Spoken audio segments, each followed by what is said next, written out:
আজকে তোমাদের সামনে ক্লাস 7-এর অনুপাত অঙ্ক নিয়ে আলোচনা করব। যারা চ্যানেলে নতুন এসেছো তাদেরকে একটাই রিকোয়েস্ট, আমার এই চ্যানেলটি সাবস্ক্রাইব করে দিও। চলো তাহলে আমরা ভিডিওটি শুরু করি। ক্লাস 7-এর অনুপাতের অঙ্ক। তাহলে প্রথমেই আমরা জেনে নেব অনুপাত কাকে বলে। অনুপাত কাকে বলে? ভাগের সাহায্যে, কিসের ভাগের সাহায্যে দুটি সমজাতীয় রাশির মধ্যে তুলনা করাকে অনুপাত বলে। তাহলে কি জানলাম? ভাগের সাহায্যে দুটি সমজাতীয় রাশির মধ্যে তুলনা করাকে অনুপাত বলে। যেমন হচ্ছে কি a:b, a:b একটি হলো অনুপাত। এই a:b এর ক্ষেত্রে a কে আমরা পূর্বপদ বলবো, এই এটাকে হচ্ছে পূর্বপদ বলবো, আর বিটাকে কি বলবো? উত্তরপদ। বিটাকে উত্তরপদ বলবো। আর একটা অনুপাতকে দুটো গুরু অনুপাত বলে এবং লঘু অনুপাত বলে। তাহলে গুরু অনুপাত কাকে বলে সেটা আমরা একবার জেনে নিই। যে অনুপাতের পূর্বপদ, তাহলে পূর্বপদ হচ্ছে আমাদের এটা, পূর্বপদ হচ্ছে এই এটা, এবং উত্তর পদের থেকে বড়, তাহলে বি এর থেকে এটাকে বড় হতে হবে। যেমন কি হতে পারে? 5:4, তাহলে এর থেকে এ বড় হয়ে গেল 9:3। পূর্বপদটা হলো বড় হতে হবে, তাহলে তাকে আমরা গুরু অনুপাত বলবো। আবার যদি এবারে লঘু অনুপাত কাকে বলবো? পূর্ব অনুপাত যদি ছোট হয় উত্তর পদের থেকে, তাহলে এটা ছোট হতে হবে, বিটা থেকে এটাকে ছোট হতে হবে, তাহলে সেটা হলো লঘু অনুপাত। যেমন 5:9, 5:9। আবার কি হবে? 7:10। তাহলে উত্তর পদের থেকে লঘু পূর্বপদ হচ্ছে ছোট হলে তাকে আমরা লঘু অনুপাত বলবো। আর একটু আমরা দেখে নিই সাম্য অনুপাত কাকে বলে। সাম্য অনুপাত কাকে বলে? যে অনুপাতের পূর্বপদ ও উত্তরপদ সমান তাকে আমরা সাম্য অনুপাত বলবো। যে অনুপাতের পূর্বপদ ও উত্তরপদ সমান তাকে আমরা কি বলবো? সাম্য অনুপাত। যেমন 2:2, 3:3, 4:4। এবারে আমরা দেখে নেব মিশ্র অনুপাত বা যৌগিক অনুপাত কাকে বলে। মিশ্র অনুপাত বা যৌগিক অনুপাত কাকে বলে? 2 বা 2 এর বেশি অনুপাত থাকলে তাদের পূর্ব পদগুলির গুণফল আর উত্তর পদগুলির গুণফলের অনুপাতকে আমরা মিশ্র বা যৌগিক অনুপাত বলবো। মিশ্র বা যৌগিক অনুপাত বলবো। যেমন উদাহরণ হচ্ছে 2:3, 4:5,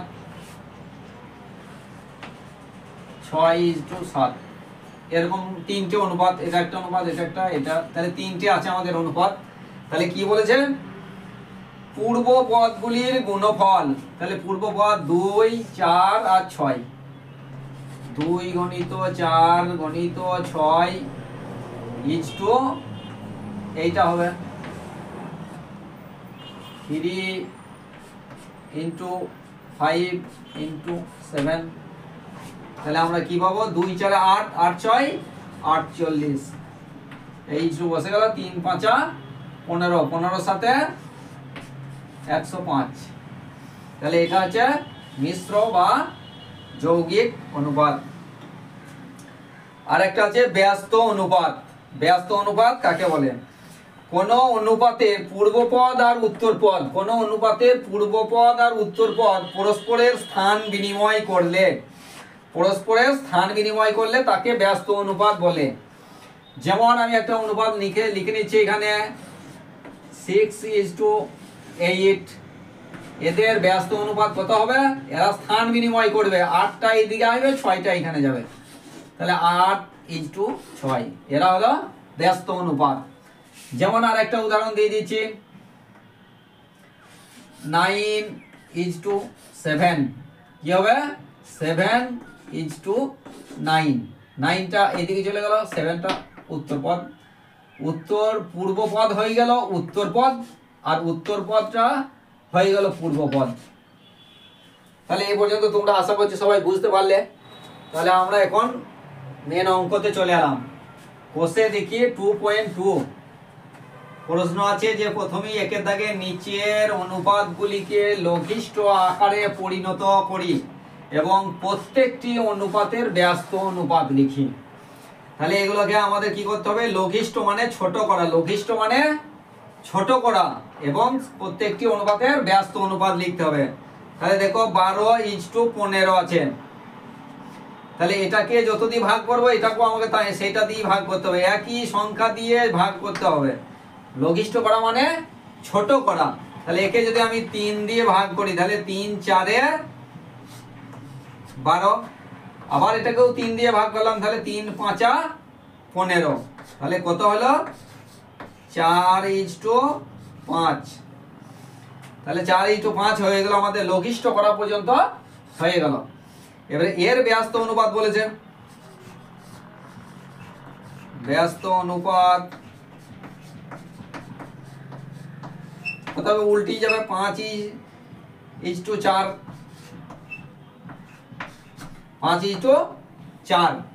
তাহলে পরে আর একটা অঙ্ক দেখিয়ে দিচ্ছি জি এরটা। এখানেও দেখো 3b:12c, কত আছে? 3b:12c।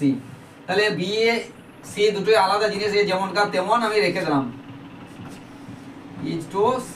এবারে 3 দিয়ে ভাগ করে দেবো, এটাকেও 3 দিয়ে, তাহলে 3 একে 3 আর 3 4 12, তাহলে 3 দিয়ে ভাগ করলাম। তাহলে একটা বি হয় 1 বিও লিখতে পারো, আবার নাও লিখতে পারো, 1b লিখতেও পারো, নাও লিখতে পারো। তাহলে শুধু আমরা 1 আর লিখলাম না, তার মানে একটা বি আছে এখানে, আর 4টে সি আছে। 3টে বি ছিল, 12টা সি ছিল। তাহলে 3 দিয়ে ভাগ করে দিলে একটা বি হয়ে গেল আর 4টে সি থেকে গেল। এর এবারে ব্যস্ত অনুপাত,